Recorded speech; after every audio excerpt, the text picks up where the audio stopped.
Essa é a história do Natal. Boa noite, queridos. Graça e paz a todos. Amém?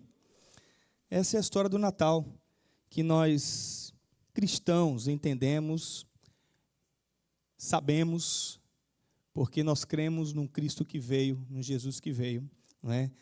Havia a necessidade de um Salvador. É isso que as Escrituras nos dizem. Havia a necessidade de um Salvador. E esse Salvador, ele precisava ser concebido de forma sobrenatural. A pergunta é, por quê? Até esses dias eu tinha levado o carro no mecânico e ele estava exatamente me questionando isso.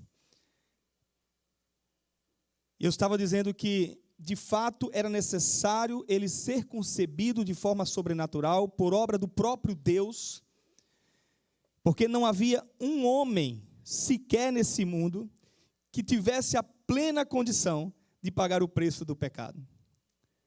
Não havia um justo sequer, eu e você, não tínhamos a mínima condição de pagar o preço do nosso pecado, do meu pecado e do seu pecado. Havia uma sentença, estão lembrados? A sentença era a morte, por causa do primeiro pecado. E a partir dali, então, esse pecado passa a todos os homens. E Romanos 3, 23, a palavra de Deus vai dizer assim: todos pecaram e separados estão da glória de Deus. Então, se todos pecaram e estão separados da glória de Deus, queridos, não havia um justo sequer. Não havia um homem na terra correto ao ponto de vir ser o Salvador, a não ser Jesus Cristo. Mas aí, meus amados irmãos, nem todos entendem isso. Nem todos creem nisso, nem todos concordam com essa história que nós acabamos aqui de encenar, de cantar, de adorar a esse menino Jesus que um dia nasceu, se tornou homem e deu a vida por mim e por você na cruz do Calvário. E o texto que eu quero ler com vocês é um dos textos que narram esse momento, essa história.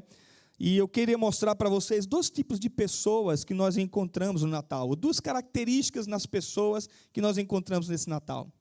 A primeira, daqueles que de fato entendem que Jesus Cristo é o Salvador. E a outra característica é aqueles que não entendem que Jesus Cristo é o Salvador e fazem pouco caso disso. Eu queria então ler com vocês agora Mateus capítulo 2. Mateus capítulo 2 é a história dos magos do Oriente, que diz assim o texto da palavra do Senhor. A partir do versículo 1, Mateus capítulo 2, diz assim: depois que Jesus veio em Belém, da Judeia, nos dias do rei Herodes, magos vindos do Oriente chegaram a Jerusalém e perguntaram: onde está o recém-nascido rei dos judeus? Vimos a estrela no Oriente e viemos adorá-lo. Quando o rei Herodes ouviu isso, ficou perturbado, e com ele toda Jerusalém. Tendo reunido todos os chefes dos sacerdotes do povo e os mestres da lei, esses eram que estavam perturbados, os religiosos, eles responderam, quando Herodes pergunta, onde deveria nascer o Cristo? Versículo 5 agora. Eles respondem, em Belém da Judeia. Pois assim escreveu o profeta, mas tu, Belém, da terra de Judá, de forma alguma és a menor entre as principais cidades de Judá, pois te virá o líder que, como pastor, conduzirá Israel, o meu povo. E a gente sabe que esse Israel aqui é o Israel de Deus, não necessariamente nação. Versículo 7. Então Herodes chamou os magos secretamente, informou-se com eles a respeito do tempo exato em que a estrela tinha aparecido.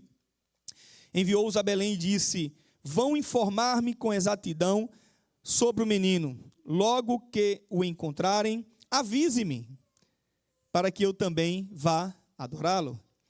Depois de ouvirem o rei, eles seguiram seu caminho. E a estrela que tinham visto no Oriente foi adiante deles, até que finalmente parou sobre o lugar onde estava o menino. Ao entrarem na casa, viram o menino com Maria, sua mãe, e prostraram-se e o adoraram. Então abriram os tesouros e lhe deram presentes, ouro, incenso e mirra.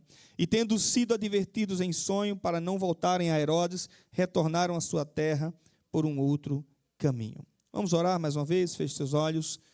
Pai querido, depois de tudo aquilo que nós cantamos agora, depois, ó Deus, de ouvir a Tua palavra sendo falada, encenada, a respeito de Jesus Cristo que nasceu, nosso Salvador, nós agora estamos debruçados também nesta palavra, Senhor, e clamamos a Ti, ó Deus, fala conosco através desse texto, que a gente saia daqui renovado, animado, empolgado com a Tua palavra, Deus.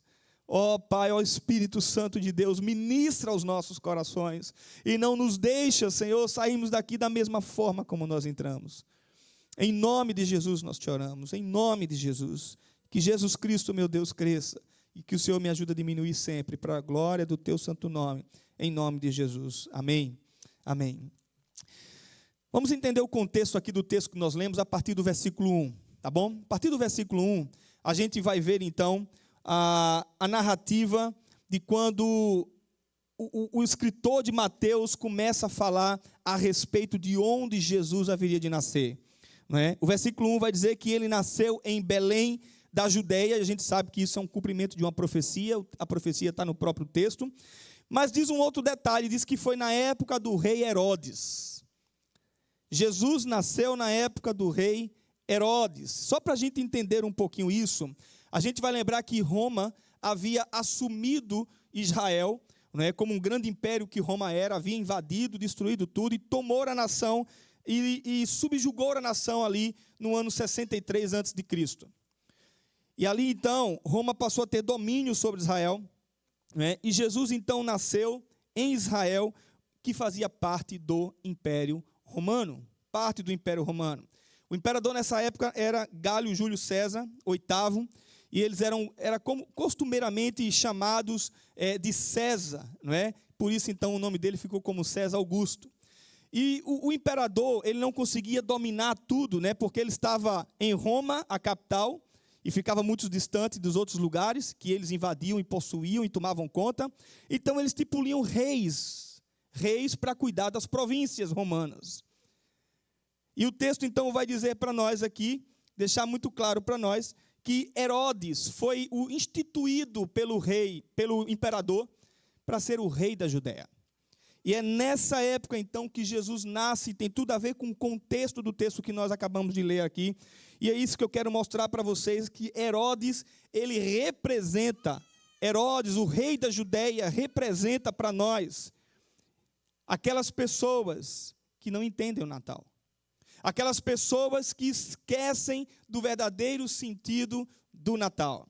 Mas o texto continua no versículo 1, diz que não apenas Jesus nasceu em Belém, na Judéia, nos dias do rei Herodes. O versículo 1 vai dizer, magos vindos do Oriente chegaram até Jerusalém.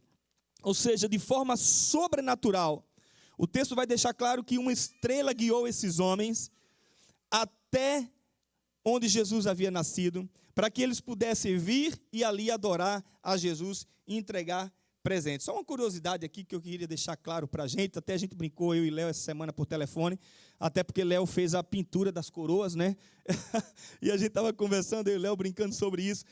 Na verdade, a tradição, ela vai dizer que eles eram reis, os magos eram reis, mas não existe nenhuma comprovação escriturística aqui na palavra de Deus que eles eram reis. Tá bom? Isso é uma tradição a partir dali do século 3, século 4, não necessariamente eles eram literalmente reis, tá certo?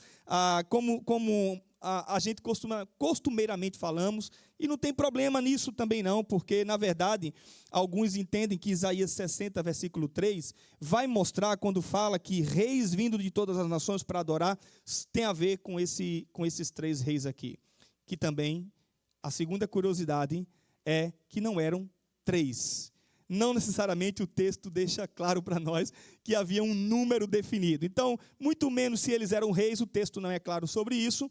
Segunda curiosidade, só para sua curiosidade, é que era um número 3, não necessariamente eram 3. Na verdade, se alega isso por causa dos 3 presentes que foram dados ali para o menino Jesus. Mas eu não estou preocupado em trabalhar esses detalhezinhos do texto, né, do contexto histórico. A minha preocupação e meu desejo nessa noite é meditar com você sobre atitudes do Natal.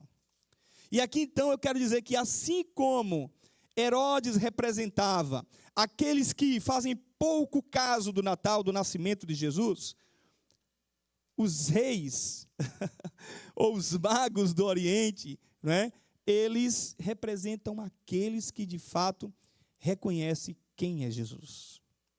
Entendem de fato quem foi Jesus. Atitudes do Natal para com Emanuel. É sobre isso que eu quero compartilhar com você agora. E eu quero começar por Herodes. A primeira atitude é a atitude de Herodes. E eu quero dizer que Herodes, ele ignora o nascimento de Jesus. Ele ignora completamente o nascimento de Jesus. Primeira forma de ignorar o nascimento de Jesus tem a ver com ir ao encontro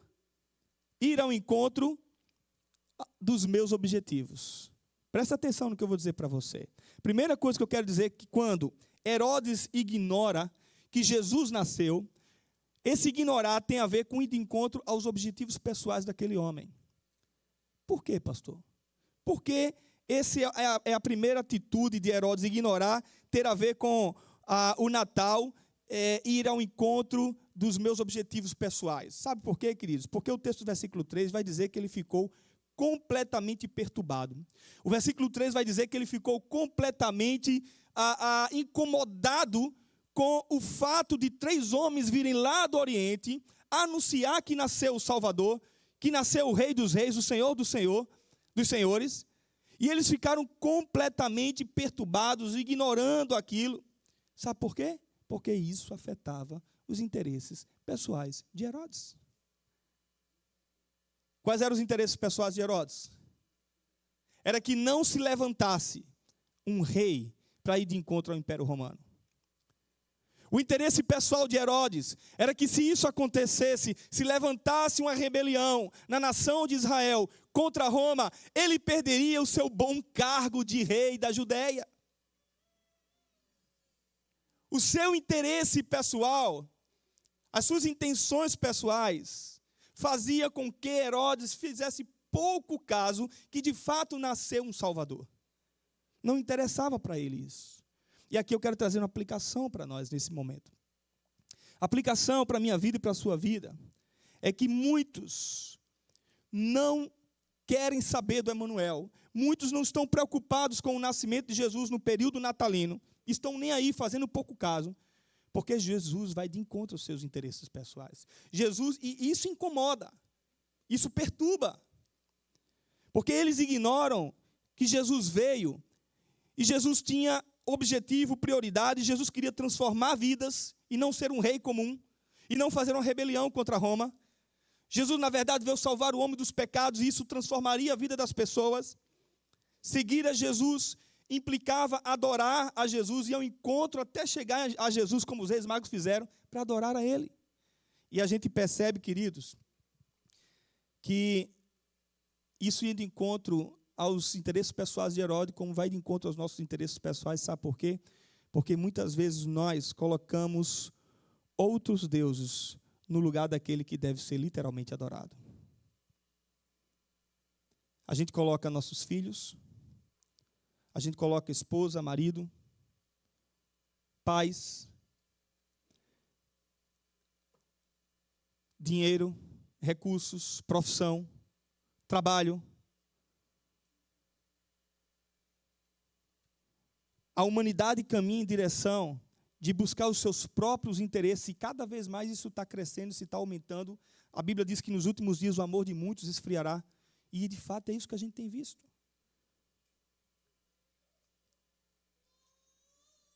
E trazendo para a nossa realidade, isso também não é muito diferente na igreja. Por exemplo, me lembro que, sendo bem honesto com nós mesmos, estamos celebrando Natal hoje, no dia 22, mas me lembro que, na maioria das igrejas, há 20 anos atrás, não se deixava de ter o Natal no dia 25 de dezembro, nas igrejas. Aquele dia era importante, 24 você celebra com a família. Quem lembra disso aqui? Olha lá. Mas 25, estávamos todos na igreja, celebrando o Natal, festejando o nascimento de Jesus. Mas isso vai de encontro aos nossos interesses. Porque eu quero viajar. E eu quero, tá, gente? Inclusive, estou com uma viagem programada aí. Mas estou porque a gente está fazendo nesse momento. Mas, você está entendendo? Eu estou me incluindo nisso. Eu estou me incluindo nisso. Primeira coisa que eu quero dizer para vocês é que a coisa parte da quem está aqui na frente. Porque se não partir, está tudo errado. Mas vai de encontro aos nossos interesses pessoais.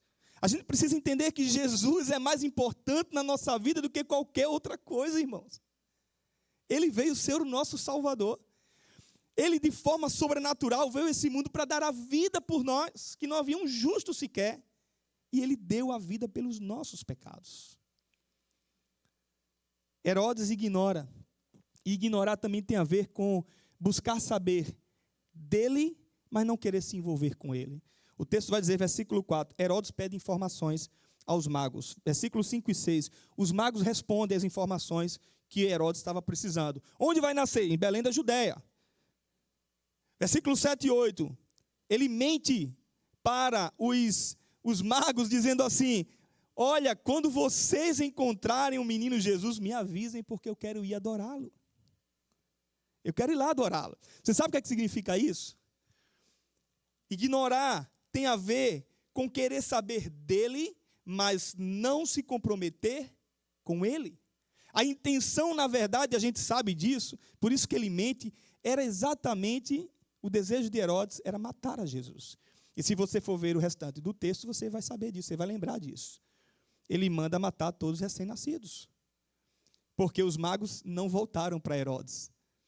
Orientados por Deus e pelo Espírito Santo, eles seguem o seu caminho adiante, voltando para o Oriente.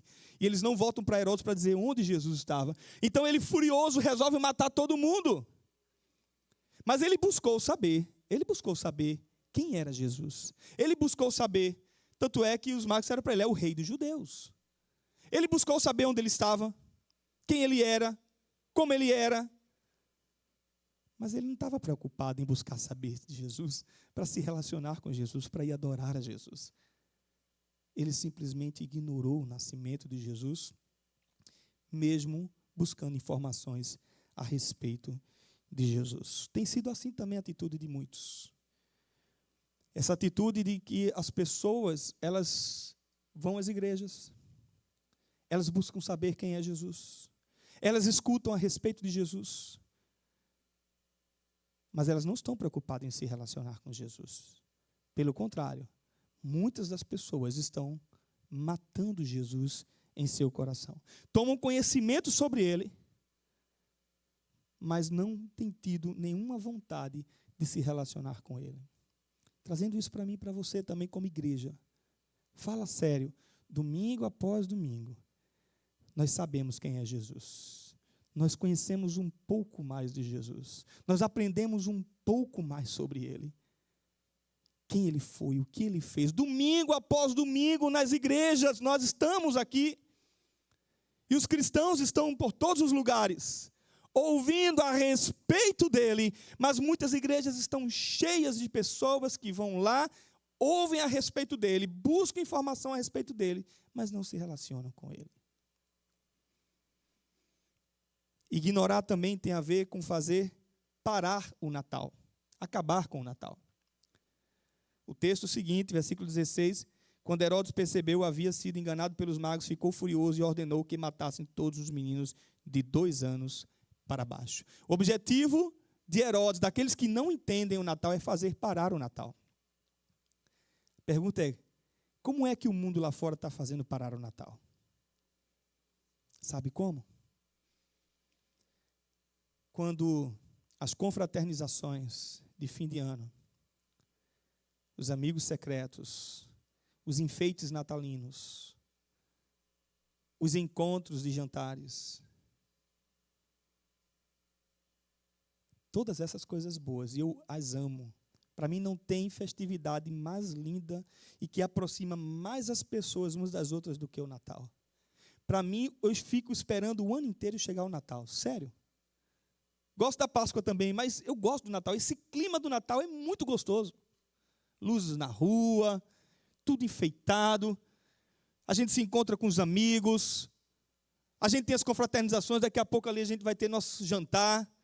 Isso é gostoso, isso é importante, isso deve existir sempre na nossa vida, porque a gente tem que festejar mesmo.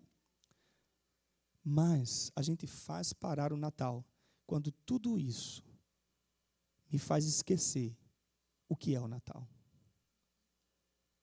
Claro, Jesus nasceu em dezembro?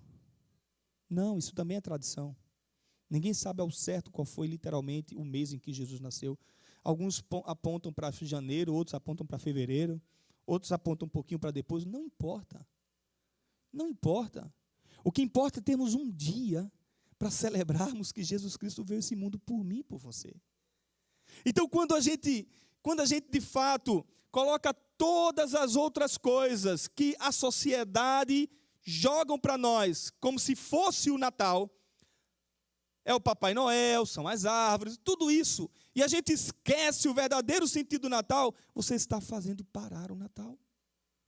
Herodes queria parar o Natal. Ele queria acabar com Jesus. Ele não queria que Jesus viesse ser o Salvador. Essas são as atitudes daqueles que não entendem o Natal. Ou seja, ignorar o nascimento do Emanuel, do Deus conosco, tem a ver com esse Natal, esse nascimento, ele incomodar nossas vidas, porque Jesus veio para transformar, ele veio para mudar caráter, temperamento, jeito de ser. Ele não veio para deixar você do mesmo jeito que você é. Lembra da semana passada que eu falei, Jesus não quer um pedaço do seu coração, ele não quer o quarto do seu coração, ele quer o seu coração por inteiro, ele quer a cozinha, ele quer a sala, ele quer tudo, ele quer fazer morada na nossa vida. Lembra? Ignorar é também saber dele, mas não se envolver com ele. E volto a dizer, não deixa que a mesmice dominical ou a mesmice do cristianismo te faça ter um relacionamento superficial com Jesus. E a atitude de Herodes ainda, ignorar o nascimento de Jesus, é fazer parar o Natal. Não deixa que isso aconteça. Vamos para a segunda atitude do Natal? Segunda atitude é a dos magos. Eles celebram o nascimento de Jesus. Eles celebram não perdendo o foco deles. Olha, o texto vai dizer no versículo 9, depois de ouvirem o rei, eles seguiram o seu caminho. Depois de eles ouvirem Herodes dizendo, vai lá, volta e me diz onde é que ele está. Não. Eles não perderam o foco. Eles seguiram o caminho deles. Eles foram até onde estava Jesus. Eles adoraram a Jesus. E depois eles seguiram e voltaram para o Oriente. Eles não perderam o foco. Celebrar o Natal o ano inteiro é não perder o nosso foco como cristão. Não perca o seu foco como cristão. Seu foco é se relacionar com o Deus da palavra, se relacionar com o Deus da oração. Seu foco deve ser celebrar o Natal o ano inteiro, servindo esse Jesus que veio dar a vida por você, na casa do Pai, na casa dele. Celebrar o Natal é você não perder o seu foco em cumprir tudo o que as Escrituras dizem como nós precisamos viver. Não perca seu foco. Eles seguiram o caminho deles. Nada fez parar o objetivo deles de ter acompanhado uma estrela e ter ido até Jesus. Celebrar o Natal, eles celebraram também com alegria e com reverência. Diz o texto agora, versículo 10. Quando tornaram a ver a estrela, encheram-se de júbilo. Depois, ao entrarem na casa, viram um menino com Maria e sua mãe e, prostrando-se, o adoraram. Então, celebrar o Natal é celebrar com alegria, é celebrar com reverência. É quando você chega na presença do Senhor, o texto diz, eles se encheram de alegria. Meus amados irmãos, quando a gente vem à casa de Deus, venha alegre, venha feliz, venha com um sorriso no rosto, venha para glorificar a Deus, e não para olhar quem está do seu lado, e não para olhar a roupa que o outro está usando. Venha para a casa do Senhor para levantar suas mãos, adorá-lo, e como eu brinquei aqui, nós presbiterianos precisamos dar aleluia, e glória a Deus também, não tem pecado nisso não. Venha, isso aí. Venha glorificar o seu Deus, que tanto ama você. Isso é celebrar. Com alegria no rosto. Eu disse ao pessoal aqui na frente, todo mundo feliz lá, vem amanhã. Um sorriso no rosto. Não forçado. Mas lembra, Jesus veio a esse mundo, precisava vir um Salvador. Não havia um justo sequer que morresse pelo seu próprio pecado, e ele veio e deu a vida por nós. Então celebre o Natal com alegria, mas celebre também com reverência. Ele é digno de ser adorado. Se prostre diante dele. Perguntas, por exemplo, quando a gente pensa em reverência, para mim tem a ver também com quebrantamento. Qual foi a última vez que eu e você, choramos pelos nossos próprios pecados? Qual foi a última vez que você chorou por um pecado que você comete? Qual foi a última vez que nós nos debruçamos na presença de Deus, ajoelhados, dizendo, Senhor, eu preciso mudar de vida? Isso é reverência. Reverência é quando você... Presta atenção numa coisa. Não, vamos ficar em pé em reverência. Reverência está aqui, no seu coração. Isso é formalidade. Porque tem muita gente que está em pé na igreja adorando, ou lendo o texto em pé, mas que está irreverente em seu coração. Reverência é reconhecer com temor e tremor quem é Deus e o que Ele fez por mim e por você. Isso é reverência. É também quando a gente chega na casa de Deus, sim, aí sim. É a gente se ficar em pé mesmo, não está errado isso. É a gente ler a palavra de Deus de forma reverente.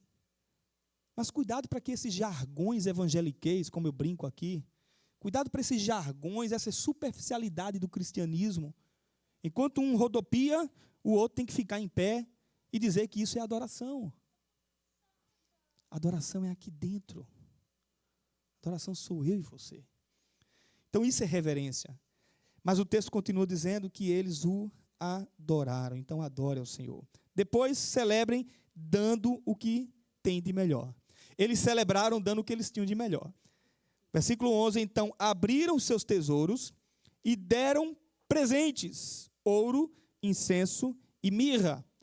E a gente sabe o significado disso aqui, não vou tornar batido as mensagens do Natal, quando se fala sobre isso, né? Ouro, realeza, incenso, tem a ver com divindade, né? Ou seja, não estou preocupado em trabalhar esses detalhezinhos que todo Natal a gente escuta, a gente ouve. Isso aí você vai no Google, dá um Google, você descobre tudo isso.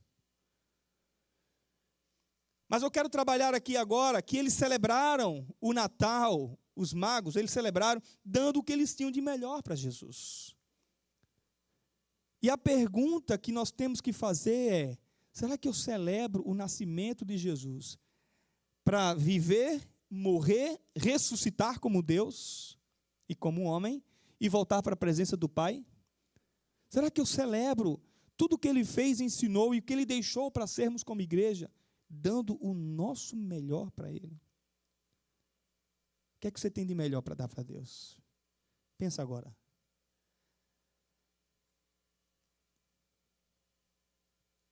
O que é que você tem de melhor para dar para Deus? É o seu dom? É tocar? É cantar? É servir lá fora? É uma comida, é um bolo?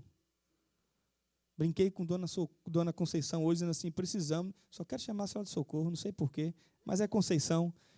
Né? Tem hora que eu falo, Dona Socorro, Conceição. Isso sou eu, vocês vão se acostumando. Mas a gente precisa de gente que cuide da comida na igreja. Todas as famílias colaboram, amém por isso, mas precisa de pessoas para organizar isso. O que é que você tem de melhor? Você sabe cozinhar? Você sabe mexer com computador, com internet?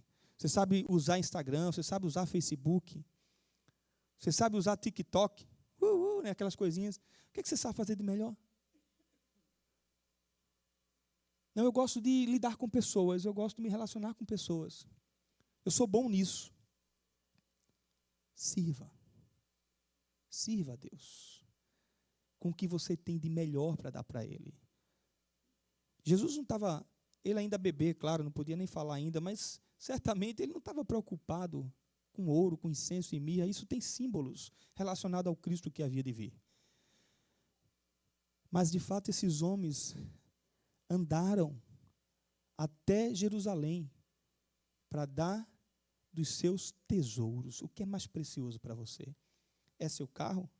É sua casa? É o seu dinheiro? É sua conta bancária? O que é mais precioso para você? Sirva a Ele. Sirva. Sirva com alegria. Sirva com reverência. Sirva com o que você tem de melhor para dar para Jesus. Aqui eu quero terminar, então, lembrando mais uma vez as duas atitudes. Primeira atitude, a atitude de Herodes. Ele se incomoda, busca saber quem ele é, mas não quer compromisso com ele. Tenta parar o Natal. Segunda atitude dos reis magos. Eles não perderam o foco de celebrar o Natal, eles seguiram o seu caminho.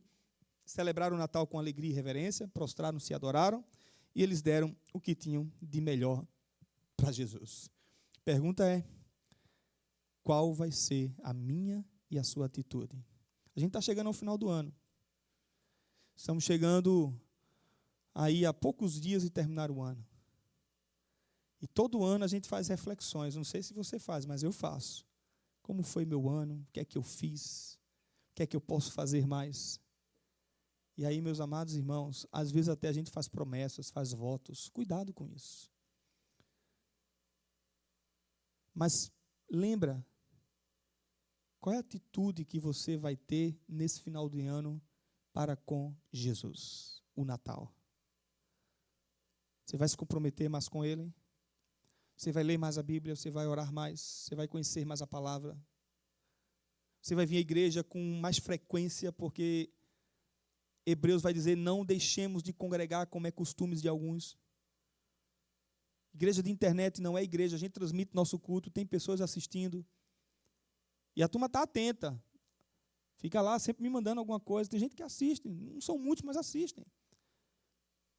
Aí até Gustavo brincou, estava doente, eu vou criar o ministério de assistir culto online. Não é? Isso não é igreja. Isso é importante para divulgar o evangelho, para aqueles que estão enfermos, para aqueles que estão sem condições de vir à igreja, mas o seu lugar é uns com os outros. E não tem coisa mais gostosa do que a cultura brasileira da gente estar junto uns com os outros. Do abraço, do aconchego, do brincar, do sorrir junto, do amar, do brigar. Ou a gente não briga? Todo mundo é perfeito? Do ver erro um do outro. Não é? Mas se acertar, perdoar, caminhar junto, porque nós temos um alvo maior. Meu alvo é Cristo.